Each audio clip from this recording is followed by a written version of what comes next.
এর মধ্যে এই কথা শোনার পর সব ডাকাতদের দিলটা নরম হয়ে গেল। আমরা যা করতেছি এগুলি আল্লাহ দেখতেছে কিনা। বলল, তোমরা যত অত্যাচার নির্যাতন যা কিছু করো এগুলি আল্লাহ তাআলা দেখে। আল্লাহর ফেরেশতারা এগুলি রেকর্ড করে রাখে।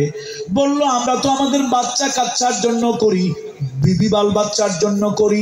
ছোট্ট মানুষ আব্দুল কাদের বলল, শোনো, কিয়ামতের দিন কেউ কারো পাপের বোঝা বহন করবে না।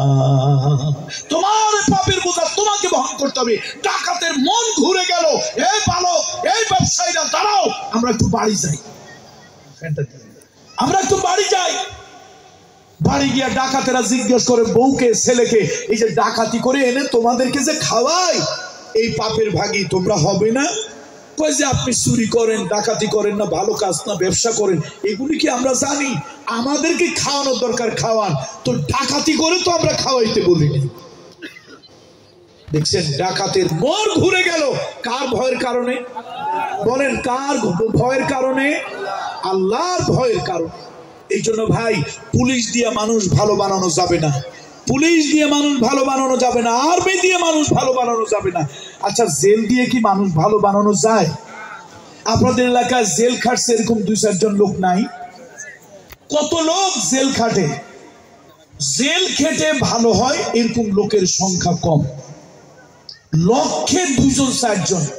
বরং শেষরা চোর জেলে গিয়া পাকা চোর হয়, পাকা চোর জেলে গিয়া ডাকাত হয়ে যায়। জেলে গিয়া মানুষ ভালো হয় না। এই জন্য মানুষ ভালো বানানোর জন্য আল্লাহর ভয়, আল্লাহর ভয়, আল্লাহর ভয়।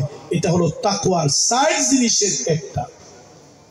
তাকওয়ার কয় জিনিসের একটা?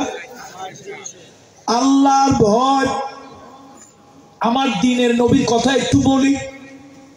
ও আমার সাতকানিয়ার ভাইরা, ও দ্বীপসুরতির জনগণ, আমার রহমতের নবী, দো জাহানের সরদার, মানবতার বন্ধু, মানবতার শিক্ষক মুহাম্মদুর রাসূলুল্লাহ সাল্লাল্লাহু আলাইহি ওয়াসাল্লাম। আমার নবী যেই সমাজে ছিল, সমাজটার নাম আইয়ামে জাহিলিয়াত। আইয়ামে জাহিলিয়াতে আমার নবী জেলের ভয় দেয় নাই। আমার নবী মানুষকে খুন করার ভয় দেয় নাই। আমার নবী মানুষকে কতল করার ভয় দেয় নাই।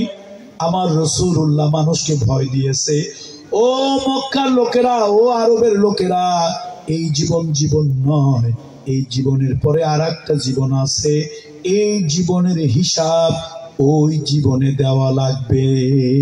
আল্লাহ, এই যে ভয় দিয়েছে, সে ভয়ে মানুষ ভালো হয়ে গেছে।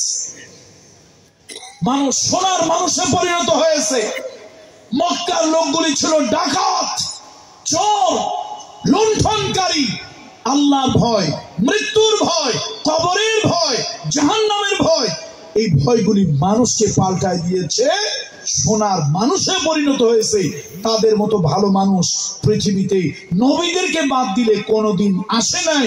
পৃথিবীতে কিয়ামত পর্যন্ত তাদের মতো ভালো মানুষ আর কোনোদিন আসবে